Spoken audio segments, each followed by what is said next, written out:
Before I start this episode, I have to get this out of the way, but this is not meant for kids in any way. Kappa, please don't come after this video. Please don't. Yes, yeah. I don't know what I'm doing. Anyway, with that out of the way, let's begin the episode. And before anyone comments, no, I'm not retaking that last section, but with that out of the way, let's begin the video. The three men were walking across the gravel road when they saw a man in the distance wearing blue canvas who had long brown hair. He called out to them, "Hello, criminals! I am here to take you in. Do you surrender?" Gusto yells back, "There are three of us and one of you. You think you can take us all?" The man smiled and clapped his hands together, transforming himself into a massive 12-foot tall wolf man. "Last call," he said. Gusto, child's play. He ran up to him, punched him in the gut, causing him to lean forward, gasping for breath. And then Gusto looked him in the eyes. Gusto saw loyalty. The man looked back into Gusto's and saw no mercy. Gusto pulled his fingers forward and jammed them straight into his eyes, hooking them around the bone of the nose. Then he brought it down to his knee, completely shattering the jaw. Then he withdrew his hand, covered in blood, and jammed it straight into his throat, killing him instantly.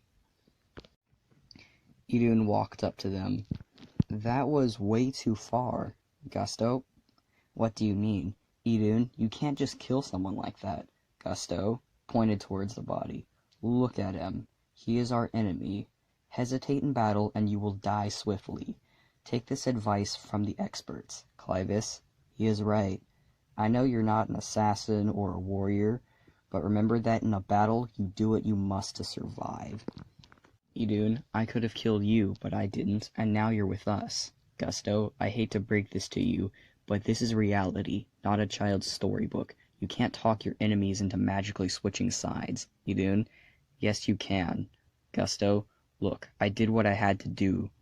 Let's go. Let us move on." Idun, "Fine, but this better not happen again." And they continued walking towards the city. When they arrived, Clivis, "I know a secret way in." Idun, "Nice. Can you show us?" Clivis led them to a man standing outside the wall with a lantern. "Yes," the man said. Clivis, "The bamboo kitty cat has begun to rub on the door." Idun burst into laughter after hearing this. The man replied with, "Meow, meow, meow, ruff, ruff, meow." And then he bent over and pushed a stone, revealing a hidden secret passage inside the wall. Clivis, "This way," and he crawled in through the hole. Idun, "How was that supposed to work? How did that series of randomness actually let us in?" Clivis, "It's a secret code. I'll explain on the way. Come on." Idun and Gusto started to crawl through the hole. Clivis, "You see, the reason the secret code is that weird is because the man who made it is Jackal, a massive joker. He currently runs the underworld in the Empire right now. And don't let the jokish demeanor of this code fool you. His men are killer, and they will kill in order to accomplish their goals." Idun, "Wait, I thought you were a legal bounty hunter." Clivis, "That's my cover. I take white hat bounties, yes, but I also take black hat bounties. I do legal and illegal missions." Gusto, "So I assume you know the criminal underworld well then." Clivis, "Yes." Gusto, "You will be a very useful member of our team." They came to a stop, and Clivis made a series of knocks on the end, and the end of the tunnel was opened. Then everyone climbed out. It was a small, cozy, candlelit cabin.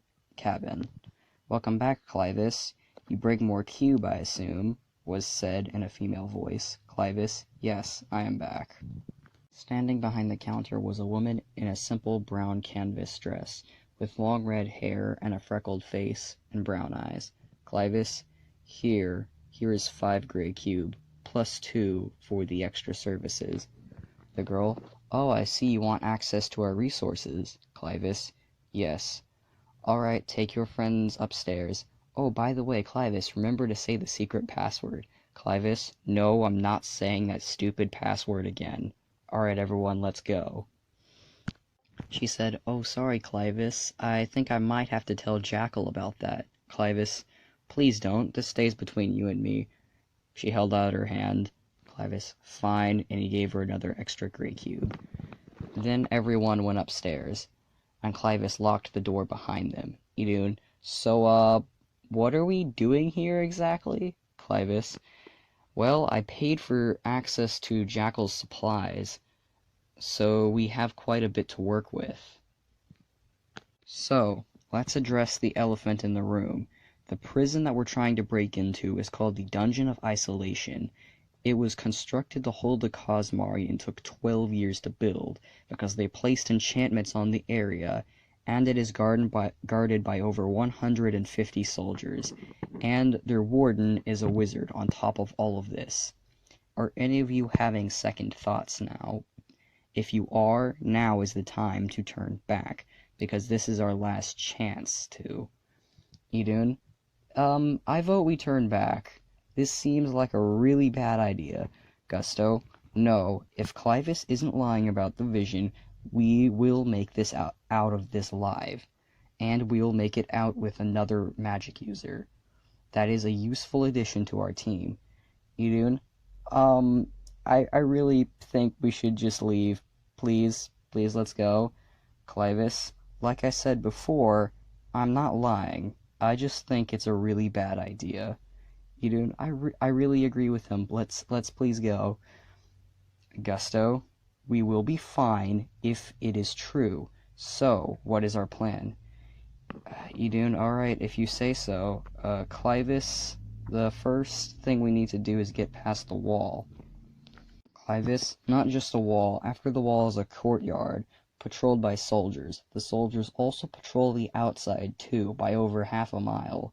I think we should decide as a team what we should do. Maybe... He stood there thinking for a moment. I think we should probably put on disguises and try to be...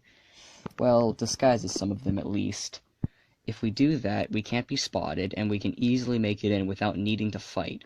Besides, just normal stealth is going to be completely impossible. We're going to need to know where Slash is being held if we're going to have any attempt at escaping. So if our plan is to go in with disguises, we should break into the warden's office and find the papers. There must be some sort of layout or documents that state where the prisoner would be. Clivis, that sounds about right. The Empire writes a bit too much on paper. Gusto, good. Once we do that, we can improvise from there. Since we don't know what the rest of it's going to be, planning isn't going to help much. So, when are we going? Idun, how about never? Please, please, let's not. Is anyone going to listen to this at all? Clivis, I would, except, this person apparently thinks he's in charge, and clearly he is, because we're just going along with it. Idun, yep, pretty much. Clivis, well, I guess tomorrow night would be a good time. Today and tomorrow we can prepare, and then when nightfall comes, we strike. Gusto, then it is settled. All three men dressed as soldiers, and during the cover of night they left for the gates. As they approached one of the sides of the second wall within the city, one of the watchmen shouted down to all of them, "Hey, you three, what are you doing?" Clivis, "We're being transferred. Mind opening the gate?" The watchman, "Sure, but first, what are your crests?" Clivis, "Come on now. We've known each other for so long, you don't need to ask about that."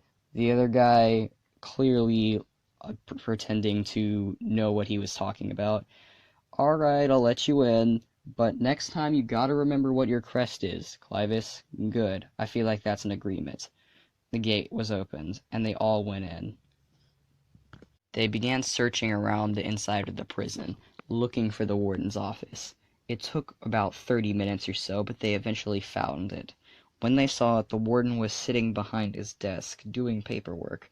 Clivis shot an arrow onto his desk. Warden, "Clivis, what is this?" Clivis, "We're taking you hostage. Where is Slash being held?" Warden, the information is all that is in my desk. And Idun began quickly searching through it. Idun, "Oh, by the way, you two know each other?" Clivis, Oh yeah, I've done some bounties for him, escaped prisoners and all that. The other man, why are you betraying your empire, Clivis? This is wrong. The warden began to back up and pressed a stone against the wall, collapsing the floor below him. Gusto, he's getting away. Don't worry, I'll catch him. And then he leaped after him and chased him down a stone hallway. The warden stopped and lit a match and held it to a string on the wall. Warden, stop right there, or your friends explode. Gusto, they won't die. Warden, you must understand, I had TNT built into the wall for this exact situation. Gusto, I know, look at your match. As the warden looked at it, it snuffed out. Gusto ran after him, punched him across the face, and twisted his arm, pulling him to the ground. Warden, I just don't understand you traitors. Why would anyone betray the Cabal Empire, especially you? Ninja are the most esteemed warriors in the entire land. Why? Gusto, I know better than anyone that the Empire is evil. Have you heard of the Trial of Pain? Warden, yes, I have. Unlike you, I would go through that. I would go through anything to serve my empire. Do it now, he shouted. Gusto heard a fuse light. He desperately looked around, but couldn't see where it was coming from. He used blur state to rush back into the room, and the world moved in slow motion. He could see the walls slowly exploding with the stone flying across the room.